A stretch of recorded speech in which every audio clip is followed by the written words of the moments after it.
Assalamualaikum warahmatullahi wabarakatuh. Demi Legawa, selamat datang di Legawa Gadget.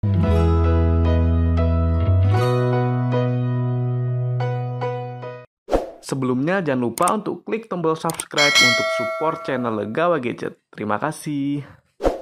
Pada video kali ini saya akan melakukan gaming test di tablet terbaru itel 2024 yaitu itel Pad 2. Yang dimana chipset sudah di-upgrade yaitu Unisoc Tiger T606 dengan RAM 4GB dan internal 128GB.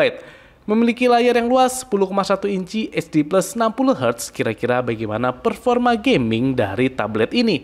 Untuk jawabannya langsung aja kita mulai di Gadget Review. Untuk pengaturan internet menggunakan WiFi, kemudian brightness dan suara sama-sama saya set 100%. Terakhir untuk kondisi baterai ada di 99%. Oke, langsung aja kita mulai ke game yang pertama.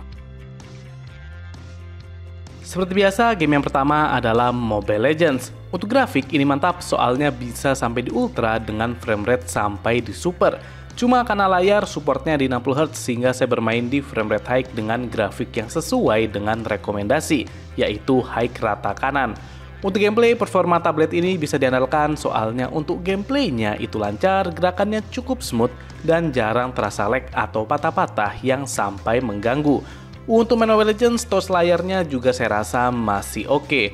Untuk rata-rata FPS yang didapat cukup tinggi yaitu 59,5 FPS. Bisa dilihat untuk grafik FPS-nya sudah stabil dengan sesekali framenya drop sampai di 40-an FPS saat kondisinya benar-benar ramai. Untuk suhu maksimal ada di kisaran 37 derajat Celcius. Setelah bermain Mobile Legends sekitar 20 menit, baterainya berkurang sebesar 13%. Ya, jadi dibuat main game Mobile Legends sudah cukup nyaman teman-teman. Kalau kondisinya nggak rame-rame banget, ini bisa di 60 fps. Tapi kalau pas lagi rame-ramenya bisa drop di 50 fps teman-teman.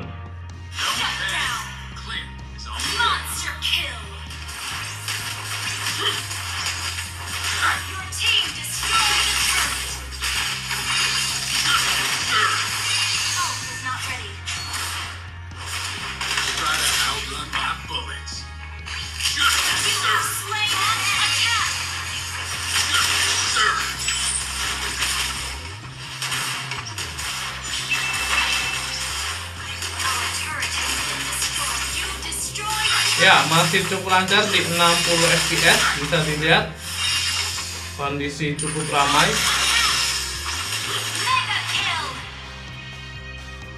Kita lanjut ke game yang kedua yaitu PUBG Mobile. Untuk grafik di sini standar, jadi maksimal bisa sampai di HD dengan framerate di high. Untuk framerate-nya semua maksimal di high baik di grafik smooth ataupun balance. Pada tes kali ini saya bermain di grafik balance dengan framerate high.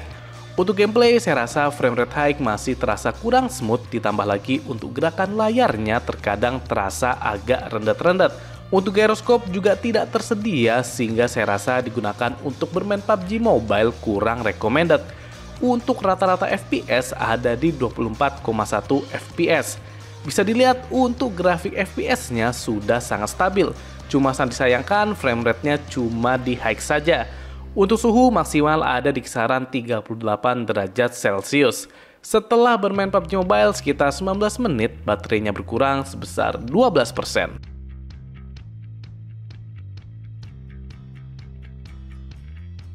Ya, ini dia. Kita buat bermain PUBG Mobile di grafik balance dengan framerate-nya di high. Bisa dilihat FPS-nya ada di 24 fps, 2425. Dan ini gerakannya jadi kerasa agak kurang smooth ya teman-teman. Malah kurang smooth saya rasa, bukan agak. Jadinya agak patah-patah. Dan coba kita tes touch-nya. Nah, kalau kita gerakannya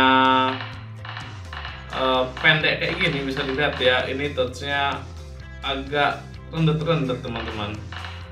Jadinya saya rasa agak kurang recommended dibuat main game PUBG Mobile. Salah satunya karena frame rate-nya yang cuma di high, jadinya tambah kerasa agak patah-patahnya ya. Dan dia juga nggak ada gyroscope, jadinya benar-benar kita harus mengandalkan touch di layarnya. Selanjutnya untuk game yang ketiga adalah eFootball 2024. Untuk grafik di sini saya set standar 60 fps. Untuk gameplay lagi-lagi performa dari PES 2 ini bisa diandalkan. Gameplaynya lancar, gerakannya smooth dan FPS-nya juga stabil. Untuk rata-rata FPS yang didapatkan adalah 58,6 FPS. Bisa dilihat untuk grafik FPS-nya sudah stabil, tetapi terkadang sesekali grafiknya turun, itu saat ada highlight atau transisi saja. Untuk masalah suhu maksimal ada di kisaran 39 derajat Celcius. Setelah bermain eFootball 2024 sekitar 13 menit, baterainya berkurang sebesar 9%. Buat bermain eFootball 2024 di grafik standar 60 fps ini lancar jaya teman-teman, jadi sudah sangat nyaman untuk dimainkan. Bisa dilihat ya. Nah, saat highlight biasanya akan ngedrop. Oh, masih lancar. Oke, jadi saat highlight masih lumayan ya, ada di 40 sampai 50-an fps. Jadi performanya sebenarnya sudah bagus ini. Terasa upgrade-nya kalau dibandingkan sama PES yang pertama.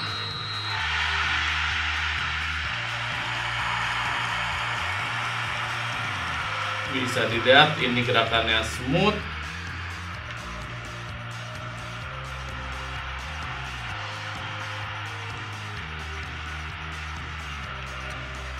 Kita ke kondisi yang cukup ramai, masih lancar.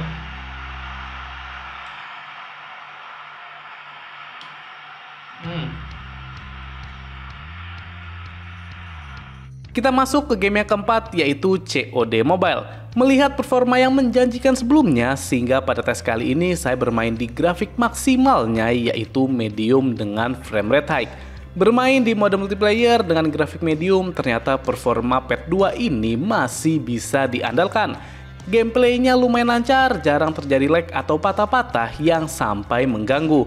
Overall bermain di grafik medium masih cukup playable. Hanya saja saya rasa untuk touch bermain game FPS masih kurang maksimal. Dan layarnya yang besar terkadang jadi agak susah untuk ngontrolnya. Rata-rata FPS yang didapat adalah 42 FPS. Bisa dilihat untuk grafik FPS-nya cukup naik turun tergantung dengan kondisi dan banyaknya efek saat bermain. Cuma selama rata-rata masih di atas 30 fps saya rasa masih playable. Untuk masalah suhu maksimal ada di kisaran 37 derajat Celcius. Setelah bermain COD Mobile sekitar 9 menit, baterainya berkurang sebesar 6%. Ya, dibuat bermain COD Mobile di grafik yang cukup tinggi, yaitu medium. Ternyata masih lumayan mumpuni ya teman-teman. Jadi FPS-nya saya lihat ini ada di 30 sampai 40 fps. Jadi masih lumayan nyaman lah untuk dimainkan. Jadi untuk performa saya rasa sudah mantap. Cuma waktu touch-nya ini kadang untuk main game tembak-tembakan agak kurang nyaman ya. Soalnya kalau pergerakan yang agak kecil kayak gini dia masih agak kurang sensitif teman-teman. Jadi kerasa ada agak delay-nya gitu. Cuma kalau untuk main game kayak yang Mobile Legends atau eFootball itu masih nyaman. Kalau main game FPS gini touch-nya agak kurang. Baik, bagaimana gaming test dari itel PES 2? Ternyata untuk performa, saya rasa Tiger T606 di PES 2 memiliki performa yang sudah cukup powerful walaupun hanya dibekali RAM sebesar 4 GB. Overall untuk tes gaming kali ini FPS-nya bisa cukup tinggi dan rata-rata gamenya sudah cukup playable. Untuk suhu PES 2 ini juga terjaga ada di bawah 40 derajat Celcius. Hanya saja yang perlu diperhatikan adalah yang pertama terasa agak delay layarnya saat kita menggeser sedikit touch-nya. Sehingga untuk game FPS saya rasa kurang nyaman. Kemudian letak speaker yang berada di bawah sehingga sering tertutup dengan tangan saat bermain game. Solusinya tinggal kita putar saja supaya speakernya yang berada di atas. Terakhir untuk baterai 6000 mAh-nya saya rasa ini lumayan boros. Mungkin karena ukuran layarnya yang luas di 10,1 inci. Sehingga kesimpulannya buat teman-teman yang hobi bermain game selain FPS seperti Mobile Legends ataupun eFootball, saya rasa itel Pad 2 ini sudah oke berkat performanya yang bisa diandalkan. Oke, cukup sekian gaming test itel Pad 2. Jangan lupa subscribe. Wassalamualaikum warahmatullahi wabarakatuh.